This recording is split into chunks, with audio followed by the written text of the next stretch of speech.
ko kunnafoni tɛ dugu min na o ye dibimayɔrɔ ye renouveau télé lajɛbagaw aw ni sɔgɔma aw mana kɛ yɔrɔ yɔrɔ ni wagati kɔnɔna la aw nisɔndiyalen bɛ aw kelen kelenna bɛɛ lajɛlen bisimila aw mana kɛ sokɔnɔnaw la aw mana kɛ aw ka baarakɛyɔrɔ la minnu yɛrɛ fana mana kɛ sira la u bɛ ka taga u ka baarayɔrɔ la an bɛ bɛɛ fo ka bɛɛ lajɛlen wale ɲuman dɔn ko renouveau sɔgɔmada kunnafoni kɛnɛ sigira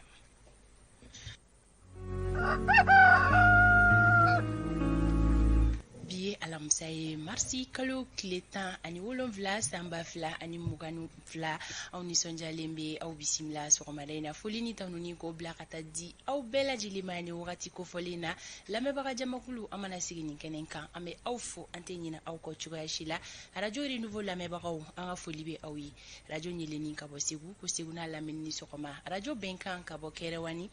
radio Tiendugu ka bɔ Jura, radio Futa ka bɔ Yanfoyila, radio Besago ka bɔ Kucala, radio Kanaga ka bɔ Joro, radio Kumakan ka bɔ Bila, radio Jigiya ka bɔ San, radio Naro Samaya ka bɔ Nyawlini, radio Dame ka bɔ Boron, radio Faso Kanu ka bɔ Wolisebugu, radio Nchiba FM ka bɔ Katifalajɛ, radio Nema FM ka bɔ Kasaro, Radio Tolérance ka bɔ Mopti, Radio Miracle FM ka bɔ Buguni, Radio Kusata 2 ka bɔ Jalakɔrɔbugu, Radio Altakadum ka bɔ Sikasso, site internet Mali Bamada ka bɔ Francikaw fɛ yen nɔ maa minnu sɔgɔlen don an na an ka page Facebook kan Renouveau FM Renouveau Télé page kan an ka foli bɛ an ka abonné kelen-kelenna bɛɛ lajɛlen ye Radio Mamilɔn ka bɔ Kebila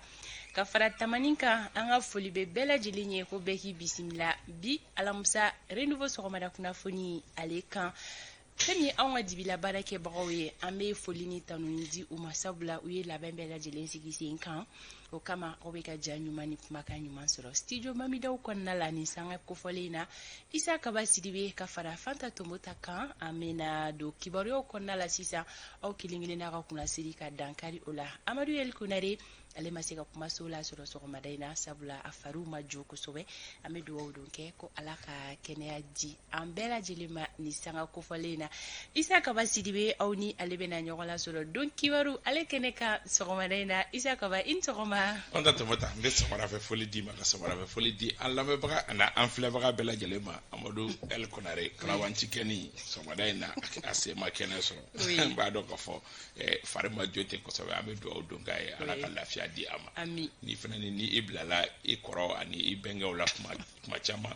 ni ɲɔgɔnnaw de bɛ to k'i sɔrɔ an bɛ dugawu don a ye n'ala sɔnna ko ala ka nɔgɔya kɛ kaba sɔni e ni kanubagaw bɛna ɲɔgɔn lasɔrɔ don kibaru ale kɛnɛ kan sabula i ka labɛn bɛɛ lajɛlen sigira sen kan kaba kanubagaw sɔgɔmada in na walawalali bɛna kɛ aw ye kumasen min kan kuma min ni a bɛ sanga la nin wagati kofɔlen na n'a bɛ bɛɛ lajɛlen da kɔnɔna la o de ye bezu ye fɛn sugu jumɛn de isa kaba ale bɛna walawalali kɛ o ko kana la bɛɛ lajɛlen ka se ka faamuyali sɔrɔ k'a ko kɛlen don cogo di M5 RFP kɔnɔna la yalima ko gɛlɛya kura dɔ de dugu jɛlen don M5 kɔnɔna la wa M5 yɛrɛ bɛ cogo di a nin na an bɛ don min na i ko bi anw ka maa welelen o ye Amara Bacili ye an n'a bɛna masala kosɛbɛ M5 lahalaya ni a tagabolo kan anw ka don baara ɲɔgɔn welelen o ye Balaji Ture kunnafonidila don an n'a bɛna ɲɔgɔn lasɔrɔ sɔgɔmada in na a bɛna ɲɛfɔli kɛ an ye fɛn bɛ tali kɛ Hippodrome 2 o ye Bamako quartier ba dɔ ye quartier min kɔnɔna la a yirala k'a fɔ fɛn min kɔni bɛ tali kɛ kɛnɛyaso la o kɛnɛyaso ko gɛlɛya bɛ u kan ka da mun kan anw ni Balaji bɛna ɲɔgɔn lasɔrɔ o kibaruyaw bɛ ale bolo ka se ka o di maliden kelen-kelenna bɛɛ lajɛlen ma o kɛrɛfɛ anw ka don fɔli d'u ma o bɛ yen nɔ Alexis bɛ bisimila a ma sɔn min ma Sori Ibrahim Diallo tani ka segin kibaruyaw bɛ ale bolo Awa Daɲogo kɛnɛya kunnafoni bɛ awa bolo sɔgɔmada in na ko kura ani docteur bɛ na ɲɔgɔn lasɔrɔ ka se ka ɲɛfɔli kɛ bɛɛ lajɛlen ye an bɛ bɛɛ fo ka bɛɛ lajɛlen wale ɲuman dɔn an bɛ baaraw dayɛlɛ sisan ni wagati bolo da cogo ye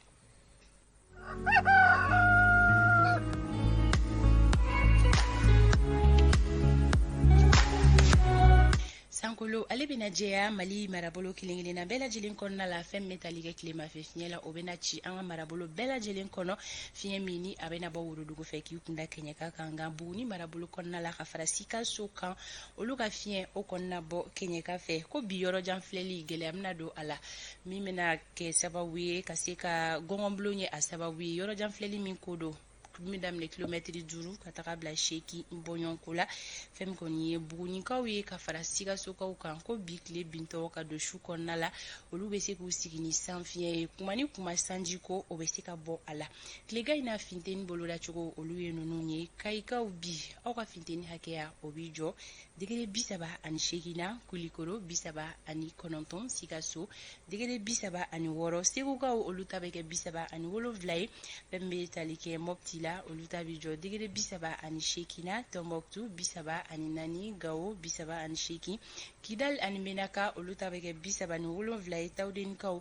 olu ka finteni hakɛya bɛ kɛ degere 28 ye bugunikaw fɛ yen nɔ bi olu ka finteni hakɛya o b'i jɔ degere 39 na kujalakaw olu ta bɛ kɛ 38 ye kita olu ta bɛ yɛlɛn ka taa degere 40 na fɛn bɛ tali kɛ ɲorokaw la olu ta bɛ kɛ 36 ye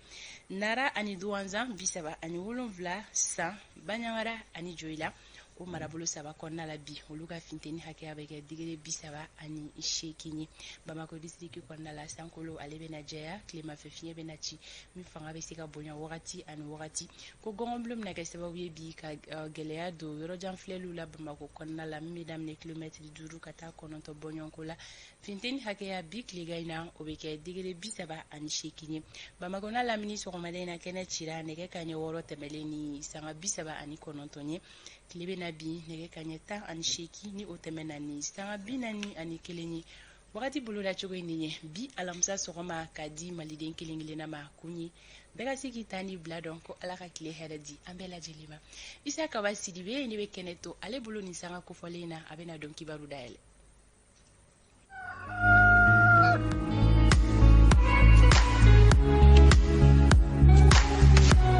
sanga 28 o bɛ nɛgɛ kanɲɛ 7 sanfɛ Isa Kaba n bɛ kɛnɛ t'i bolo kɛnɛ mana diya n b'a minɛ ni nisɔndiya ye a fɔra ten tɔ ko kunnafoni sanuman tɛ dugu min na o ye dibima yɔrɔ ye yaasa ka aw bɔ kunnasiri la diɲɛ don o don sɔgɔmada fɛ ni jɛmukan kɛrɛnkɛrɛnnen de bɛ sigi ka kunnafoni kunfɔlɔw k'olu bɛɛ da lasalo ka a di aw ma laadalakola Amadu Lasana Konare ale de bɛ nin yɔrɔnin lase aw ma nka sɔgɔmada in na a sen bɛ kirikɛ la o sababuya la kunnafoni minnu sera ka kamaru ka fara ɲɔgɔn kan sɔgɔmada in na olu bakurubaw filɛ nin ye min ye tajiw sɔngɔ ye a yirala k'a fɔ ko sɔngɔ yɛlɛ bɛna ye olu kan tile filanin na sɔngɔ yɛlɛ minnu ni a yɛrɛ taara ɲɔgɔn ye dɔ senfɛ ɲɔgɔn ye min n'a kɛra kunu sɔngɔ jumɛnw ni jumɛnw bɛna yɛlɛ an bɛna an nɛn don u ni ɲɔgɔn cɛ k'o fɔ n'o bɔra yen nɔ CEDEAO ni Mali ni ɲɔgɔn cɛ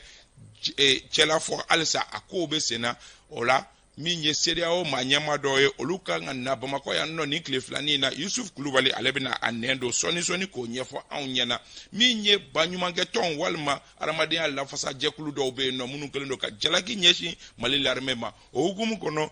Mali yɛrɛ adamadenya lafasa jɛkuluba maa ɲɛma ale hakilina ye jumɛn ye nin kɛwale ninnu bɛɛ lajɛlen kan an bɛna kuma di Agibu Buare ma ale fana bɛ ɲɛfɔli kɛ dakurunya damadɔnu an bɛ segin ka na ɲɛkɔmi ani ɲɛyɛlɛn cɛ ka se ka ninnu bɛɛ lajɛlen fara ɲɔgɔn kan k'u di aw ma bakuruba la.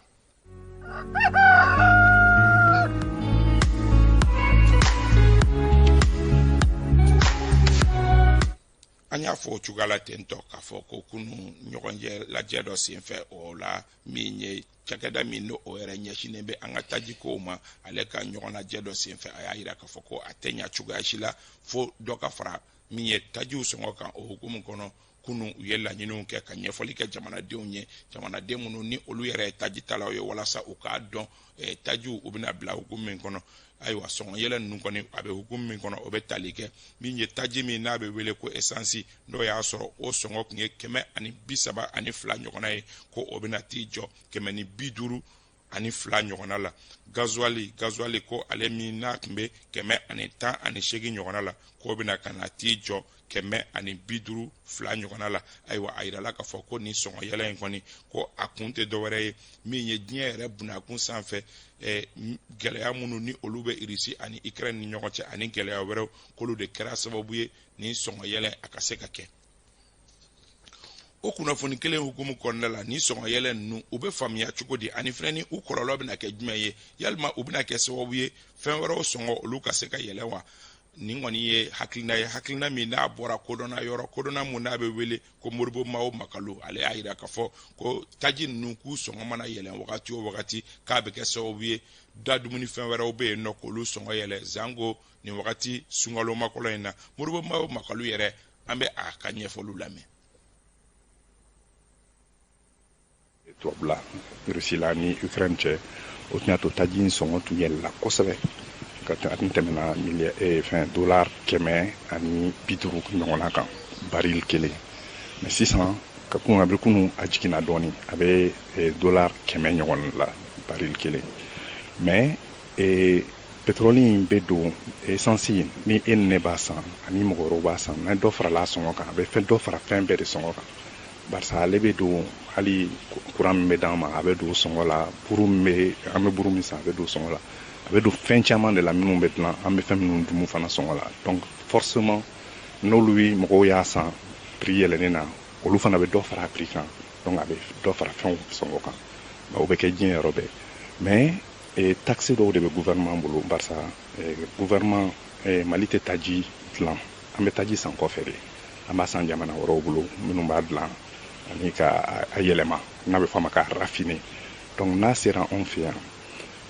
taxe dɔ de bɛ yen ko taxe la valeur ajoutée non seulement gouvernement de b'o sigi mais taxe wɛrɛ bɛ yen ko taxe intérieure sur les produits pétroliers o fana b'a la o de b'a to hali ni barisa sɔngɔ in bɛ yɛlɛma diɲɛ kɔnɔ don o don de sanni feere cɛ mais gouvernement b'a to ka to sɔngɔ kelen na walasa a kana gɛlɛya jamanadenw bolo donc sisan stock minnu b'an bolo sisan olu sanna sɔngɔ kɔrɔ ninnu la mais comme prix yɛlɛla stock kura min bɛ na ayiwa pétrolier bɛna san sɔngɔ yɛlɛnen na donc forcément dɔ bɛna fara a sɔngɔ kan bien vrai que gouvernement bɛ caman bila walasa a kana gɛlɛya maliyɛndenw bolo kojugu mais an bɛ nɔɔni a la a sɔngɔ yɛlɛlen na yanni kalo kelen ɲɔgɔn na cɛ. Ni kun ye Moribo Mawo Makalo ye ale ye sɔrɔ o kalan dɔnbagaba ye ayiwa an y'a fɔ kunnafoni nasira wɛrɛw kan min ye délégation min ni o bɛ CEDEAO tɔgɔ la ne a yɛrɛ ka taani ka segin o cayara an ka jamana kɔnɔ a yɛrɛ k'a fɔ ko o makɔnɔnen don Bamakɔ tile filanin na taama kun tɛ dɔwɛrɛ halisa cɛlafɔ min ni o bɛ yen nɔ walasa karangada minnu ni olu sualen don anw da la ani ɲangini minnu n'olu talen don ka Mali sɛgɛrɛ ka se ka fɛɛrɛ ɲini olu la olu ɲanginiw ka se ka wuli nka ɲanginiw tɛ wuli cogoya si la ni fɛn dɔw ni olu ma dalabɛn o ye kɛrɛnkɛrɛnnenya la min ye kalataw olu wagatiw fo olu ka se ka fɔ o de hukumu kɔnɔ ni maa minnu ni olu kan ka na ni a ɲɛminɛbaga yɛrɛ Goodluck Jonathan ye ni bɛɛ lajɛlen b'a dɔn ale kɔni ni fanga ɲɛmɔgɔw olu kan ka ɲɔgɔn ye tile filanin na ka se k'u da don min ye kalata ninnu a bɛ kɛ wagati min na kalata kɛrɛnkɛrɛnnenya la jamanakuntigi kalata ani député kalata Yusuf Kulubali ka dɔ ɲɛfɔ an ye nin ko kan dɛ.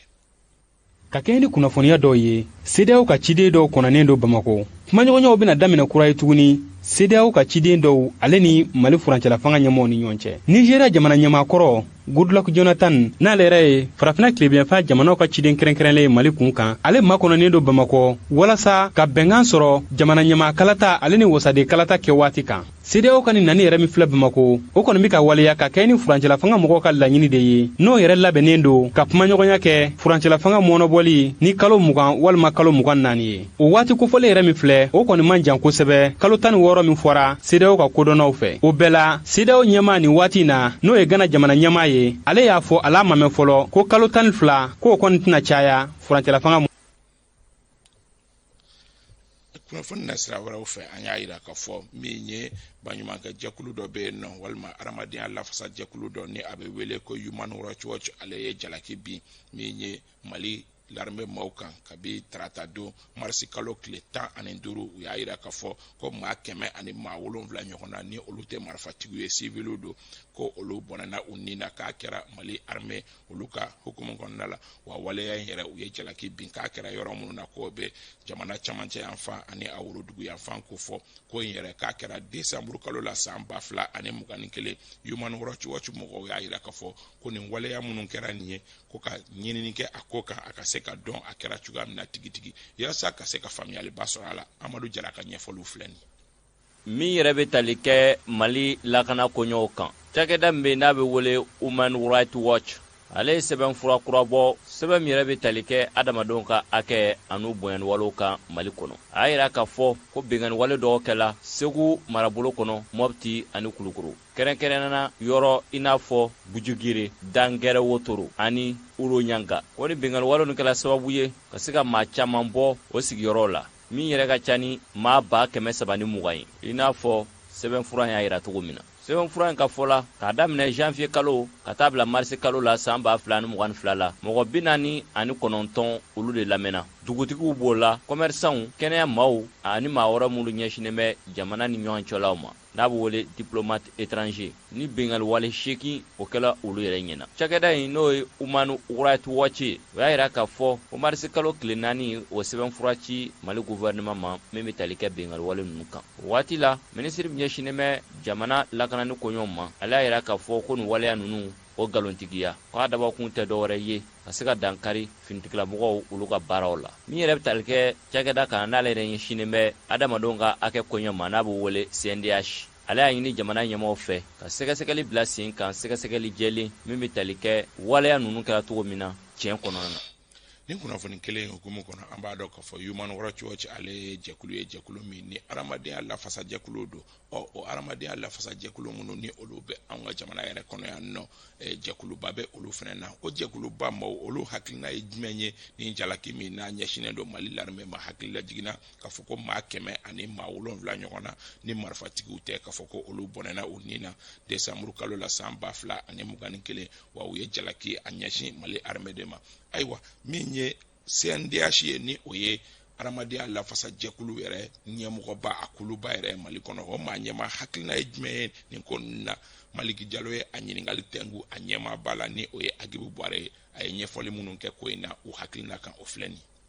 C'est vrai que ko caman kɛra min ye nɔgɔya dɔ nati mais nɔgɔya min don a tɛ se ka fɔ ko nɔgɔya badabada don parce que hali sisan